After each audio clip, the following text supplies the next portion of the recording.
What's up, YouTube? Welcome back to the channel. I am the Georgia Silver Hunter, and today we will be hunting $100 in customer wrap nickels. There's a couple of bank wrap rolls in there, but mainly customer wrapped, and we've got 4 or 5 different types of wrappers, so I have to assume these came from different people.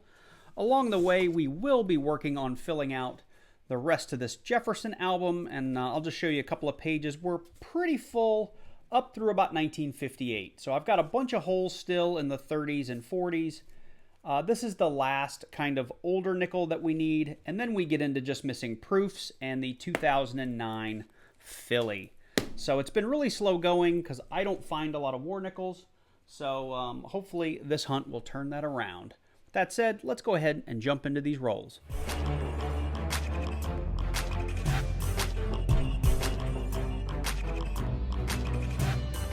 So I figured we could start out by just opening a couple of rolls here on camera just to kind of see what we're looking at, see if we get some immediate luck with some oldies, or if these are going to be a lot of current nickels. Well, that's kind of old looking. These don't look shiny and brand new. I can't even read the date on that. It looks like a 1962, 1984, 1984. That's newer. So it looks like we're going to have a good mix of nickels. So with that said, I will go off camera. I will hunt through these things, and if I find anything interesting or anything that's a book filler, really interesting would be, like I said, 30s, 40s, and 50s, buffalo nickels and V nickels, I will be sure to bring you in. See you soon. So I know it's tough to tell from my bucket, but I just want to show it to you as the number of rolls dwindles down. We just got into roll number 6. We only had 4 nickels left. There's all my discards. And we did come across our first 40s era nickel. In fact, it is a 1940. I know the S has a repunch mint mark, but this is a Philly, so it doesn't matter. But it's our first find of the box. We're on roll 12, and we've come across our first 50s era nickel. We have a 1956. Looks to be a Denver. A little bit of damage on this coin, but it's a find. Very next roll, we've got a 40s nickel. 1941. Pretty bad shape. It's a Philly. Same roll, 3 coins from the end. We have the next 50s nickel. It's a 1953 in really bad shape. Looks to be an S. 1953 S. We'll put it on the board. We're on roll 17. Our bucket's getting a little smaller, and we've come across our first misstuffed roll. I haven't gone through it yet, but this dime popped right out at me. Figured we'd show it off. Looks like a current dime. 2018 Philly. We'll put it on the board because we made a nickel. So we're getting down towards the end of it. We're on roll 29, and I just got it out of the wrapper, and we have our first foreign in there. It was actually too small and the wrong color. It looks like it's some sort of 1 cent Asian coin. I have no idea where it's from. Thailand, China. It's super light. It actually feels like plastic, quite frankly. It even sounds funny. So not sure what this is. Let's see if it's magnetic. Not even magnetic. So don't know what it is, but it's a foreign. So we'll throw it on the board. First one of the box. We just cracked into roll 32. We're, I don't know, about 10 nickels in, and this one came up obverse facing, so this is how it showed up originally for me. This is a little bit of a reenactment, but it is obviously a Philly, and we have a 1948 for the board. Just cracked into roll 33, and as I was spreading them out, I have something really old looking here on the end. Let's take a look together. A 1941 Philly. That's our 5th 40s era. That's a 40. Did we already have a 41? We did. We'll add that to our 41s. And we did have, along the way, I found another 56D. I didn't bring you in for it because we already had one. But looks like there might be 1 or 2 other old ones in here. I'll bring you in if they are. I'm on roll 39 or 40. We're really getting towards the end, and I was starting to worry this was going to be a really boring hunt until we got to this roll. This roll changes everything. You can see right here, I've already uncovered it. We have a 1943 San Francisco war nickel. For those of you that don't know, this is 35% silver, and during the war they pulled all the copper out to use for bullets and other things for the military. So they started packing these with 35% silver. Made me look through a little bit further because I didn't see any of this when I unpacked the roll, but I uncovered another dark one, and when I checked, we've got a 1945. And this one also is a San Francisco. You can see it's got that S mint mark up here. And you know your war nickels in 1942, it was a split year. Some had copper, some had silver. And if the mint mark is up here rather than on the side of the building, you know it is a silver nickel. And that's the easiest way to tell the difference. But 43, 44, 45, and I can't remember if 46 was one, but they were all silver. The 42, you definitely want to check that mint mark. But 2 silver war nickels, that's pretty awesome on a box of nickels.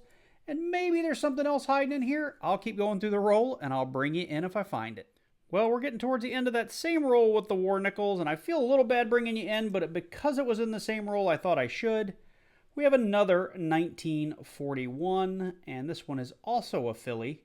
And I found another 1941 along the way, and I didn't bring you in because it was our third one. This is our fourth 1941 on the box, and I'm starting to feel a lot better about this thing. It's not a huge number of finds, but man, silver changes the whole box. So we are just 7 rolls from the end, and we've come across another find. This time it is a 1955, and if it is a Philly, it is a semi-key date. If it is a Denver, there is a D over S error. Let's check it out. Wow, the back's pretty chewed up. It is a Denver, so let's just check it for that D over S. Come on, where is it? There it is. Well, it's so charred out, I'm not sure we'd be able to tell. So we'll just call it a 1955D. So just a couple of coins after the 55D, we have a 1957 Denver. And while I was going through the coins there, I noticed I had something that looked a little odd in the back. As you can see there, if I can get the camera to focus. There we go. Come on, you can do it. We've got some sort of foreign poking out of the back. Elizabeth II, it is a 2000 Canadian nickel. Very good. 2 foreigns on the box. So we are literally 3 rolls from the end, and we're going to do these last 2 bank wrapped on camera together just simply because they're bank wrapped. I do have one more find here, 3 rolls from the end. It's actually a really nice looking 1958, and I think I need the Philly in the book. And unfortunately, this one is the Denver. So let's do these last 2 rolls together, both bank wrapped, and I will fast forward if we don't have any finds. But because these were bank wrapped and they're a little easier to kind of show off the opening, now that looks like that's all kind of brand new nickels.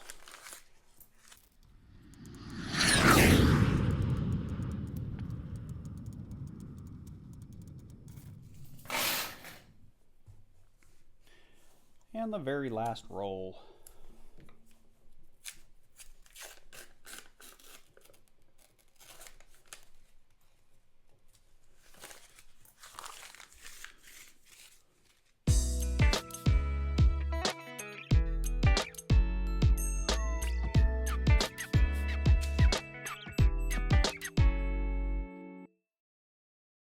Well, those last 2 rolls did not produce much. We've got a handful of finds, we've got some silver, and I pulled a couple of really nice nickels that I'm going to check my book against really quickly, and then I'll bring you back in for a wrap-up. So to wrap up the recap, the nice thing is that we do have some book fillers and a couple of upgrades, and we're going to start with those. Of course, my 2 favorite coins of the hunt are the 1943S and 1945S. Neither coin is in tremendous condition, but they are really old coins. They are 35% silver. Both are book fillers. I've really struggled to find war nickels of late, so really excited to find these 2, and they're 2 that need to go in the book. We also had an upgrade for, these were just coins I'd pulled aside during the hunt. This is a 75, I think it's a Denver, and this one was the 1962, and I believe it too was a Denver. It was. As far as finds, it was a okay $100 hunt. We ended up with a 1940, four 1941s. I believe that was a 46, yep. We had a 48. From the 50s, we had a pretty chewed up 1953. We did have that 1955D. I'm still on the hunt for a 55P. We had a couple of 1956s, a 57, and I do need a 58 for my book, and this was a really pretty quarter. Unfortunately, this one was the Denver, so I really needed that Philly. To round it out, we did end up with some sort of Asian coin that's about nickel size. I'm not sure what it is, and I haven't looked it up. We did get one Canadian nickel, and of course, we did make a nickel here because we were stuffed with a dime. So all in all, like I said, not a terrible nickel box hunt. Normally I have a few more finds than $100 worth, but you know what? Any $100 hunt of nickels that produces silver, I will take all day long. Well, I hope you enjoyed this one. I'm trying to break up the monotony of always hunting halves and quarters, so the nickels have been fun to get back to. If you enjoyed this video, drop down below, click that like button. If you're new to the channel, consider clicking on that subscribe button, and then clicking that little bell and selecting all so you get notified each and every time I do release a new video. With that said, I hope you guys are all doing well. Take care, and I look forward to seeing you in the next one.